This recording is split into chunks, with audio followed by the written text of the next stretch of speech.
নির্বাচনের স্বচ্ছতা নিশ্চিত করতে পর্যবেক্ষক নিয়োগ দিয়ে থাকে ইসি। নিয়ম অনুযায়ী এসব পর্যবেক্ষক নির্দলীয় ও নিরপেক্ষ থেকে ভোটের অনিয়ম ও ত্রুটি নিশ্চিত করে কমিশনের কাছে প্রতিবেদন দেয়। তবে এবারের পর্যবেক্ষক সংস্থাগুলোর অতীত ভূমিকা, রাজনৈতিক সংশ্লিষ্টতা ও আর্থিক অবস্থান নিয়ে উঠেছে গুরুতর প্রশ্ন। সবুজ মাহমুদের প্রতিবেদন। নির্বাচন প্রক্রিয়ার প্রতিটি ধাপ সরজমিনে দেখার জন্য পর্যবেক্ষক নিয়োগ করে নির্বাচন কমিশন। এতে নির্বাচন কতটা অবাধ, স্বচ্ছ ও নিরপেক্ষ হয়েছে তা জানা যায়। ত্রয়োদশ জাতীয় সংসদ নির্বাচনে ৮১টি সংস্থাকে নিবন্ধন দিয়েছে ইসি। এসব সংস্থার অনেকেই শেখ হাসিনা সরকারের সময় অনুষ্ঠিত নির্বাচনেও পর্যবেক্ষক হিসেবে দায়িত্ব পালন করেছিল। এমনই একটি সংস্থা সংগতি সমাজ কল্যাণ সংস্থা। সংস্থাটির নির্বাহী পরিচালক মুহাম্মদ বশির আহমেদ হাওলাদার ২০২৪ সালের নির্বাচনে পর্যবেক্ষক হিসেবে দায়িত্ব পালন করেছিলেন। তখন সরকারি হস্তক্ষেপের কারণে প্রতিবেদন দিতে পারেননি বলে আক্ষেপ করেন তিনি। তবে ২০২৬ সালের নির্বাচন নিয়ে তিনি আশাবাদী। একটা কেন্দ্রে ঘুমিয়ে আসছিল সারাদিনই, এরকম রিপোর্ট আমার কাছে আছে, কিন্তু আমরা দিতে পারিনি। ওটা দেওয়ার পর বলছে না, এটা না একটু এইভাবে রিপোর্টটা করেন। নির্বাচন কমিশন যেহেতু বলতেছে 40% কাস্টিং হয়েছে, সেখানে তো আমরা দ্বিমত করে কোনো লাভ নেই। নায়াসিনামাইড ও স্যালিসাইলিক সমৃদ্ধ লিলি ফেস ওয়াশ যা ফেসের ডেড স্কিন সেল দূর করে দেয় দ্বিগুণ ফাস্টার ব্রাইটেনিং। নির্বাচন পর্যবেক্ষণ নীতিমালা ২০২৫ অনুযায়ী কোনো পর্যবেক্ষকের রাজনৈতিক দল, অঙ্গ সংগঠন বা নির্বাচনে প্রতিদ্বন্দ্বী কোনো প্রার্থীর সঙ্গে সংশ্লিষ্টতা থাকার সুযোগ নেই। তবে অনুসন্ধানে দেখা যায় বেশ কয়েকটি পর্যবেক্ষক সংস্থার প্রধান অতীতে বিভিন্ন রাজনৈতিক দল কিংবা তাদের অঙ্গ সংগঠনের গুরুত্বপূর্ণ পদে দায়িত্ব পালন করেছেন। এরকম একজন এইচ.এম. নোমান। তিনি development organization of the rural poor ডরপের প্রধান। আমাদের রিপোর্ট গাইয়া যেতে হয়েছে, যেটা যদি বাংলায় বলি।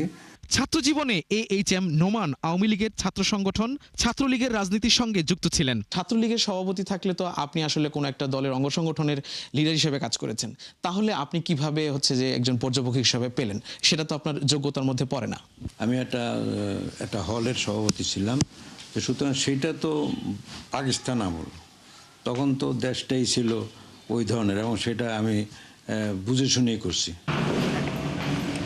রাজধানীর মিরপুর ডিওএইচএসে অবস্থিত আরেকটি পর্যবেক্ষক সংস্থা association of Muslim welfare agency in Bangladesh বা এমওয়াব।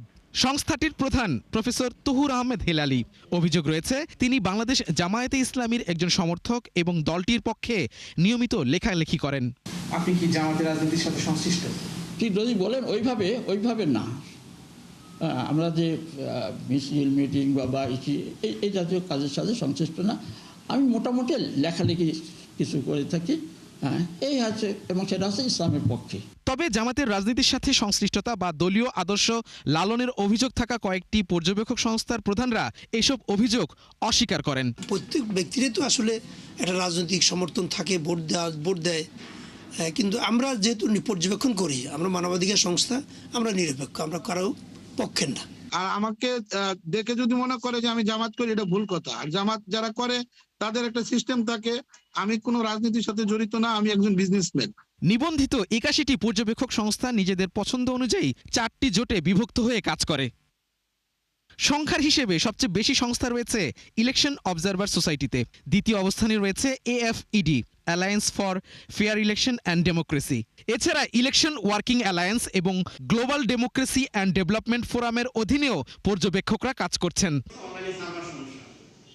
গত 7 ফেব্রুয়ারি ইলেকশন অবজারভার সোসাইটি এক সংবাদ সম্মেলনে জানায় নির্বাচনকালীন দায়িত্ব পালনে তাদের আর্থিক সহায়তা প্রয়োজন। আমাদের একটা বিশাল অঙ্কের খরচ আছে যেটা পর্যবেক্ষকদের দিতে হয়, যারা যাবে ফিল্ড পর্যায়ে।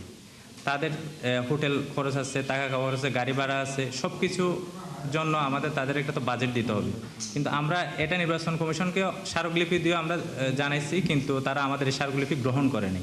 সম্মেলনে বক্তারা বলেন দায়িত্ব পালনকালে সংস্থার পক্ষ থেকে যাতায়াত বা খাবার খরচ না দেওয়া হলে পর্যবেক্ষকদের নিরপেক্ষতা ক্ষুণ্ণ হওয়ার ঝুঁকি তৈরি হতে পারে। তাকে যদি আমি যথেষ্ট পরিমাণ সাপোর্ট দিতে না পারি, তাহলে তো সে আমার হয়ে কাজ করবে না।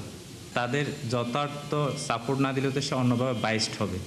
পর্যবেক্ষকদের নিয়ে বিতর্ক ও সমালোচনা নতুন কিছু নয়, তবে সুষ্ঠু ও অবাধ নির্বাচনগুলোতে এ নিয়ে তেমন প্রশ্ন ওঠেনি।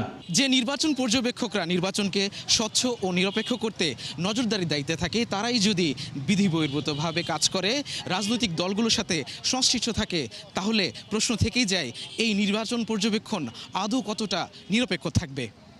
সবুজ মাহমুদ, ৭১, ঢাকা।